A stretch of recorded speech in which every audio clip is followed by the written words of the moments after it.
अब चल्दैन मन्त्रीहरूको व्यस्त थिए भन्ने बहाना प्रधानमन्त्री बालेन शाहले मन्त्रीहरूको लागि आइफोन दिएर लगाए। यस्तो जुक्ति बालेन शाहले मन्त्रीहरूसँग सुरक्षित र गोप्य संवाद गर्न अनौठो तर खतरा जुक्ति निकालेका छन्। अब मन्त्रीहरू सार्वजनिक नम्बरबाट होइन, विशेष रूपमा उपलब्ध गराइएको छुट्टै मोबाइल सेट र सिम कार्ड मार्फत मात्र प्रधानमन्त्रीसँग सम्पर्कमा रहनेछन्।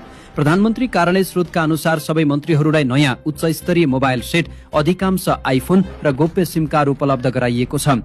यी नम्बरहरू यति गोप्य राखिएका छन् कि मन्त्रीहरूका परिवार र नजिकका व्यक्तिहरूलाई समेत जानकारी दिइँदैन। स्वयं प्रधानमन्त्री शाहले पनि सार्वजनिक नम्बरमा फोन नगर्ने र गोप्य नम्बर बाहेकका कल नउठाउने नीति अपनाएका छन्।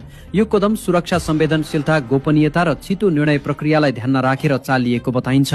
विगतमा विभिन्न मन्त्री तथा नेताहरूका गोप्य कुराकानी सार्वजनिक भई विवाद उत्पन्न भएका घटनाहरूलाई मध्यनजर गर्दै यस्तो व्यवस्था लागू गरिएको बुझिएको छ।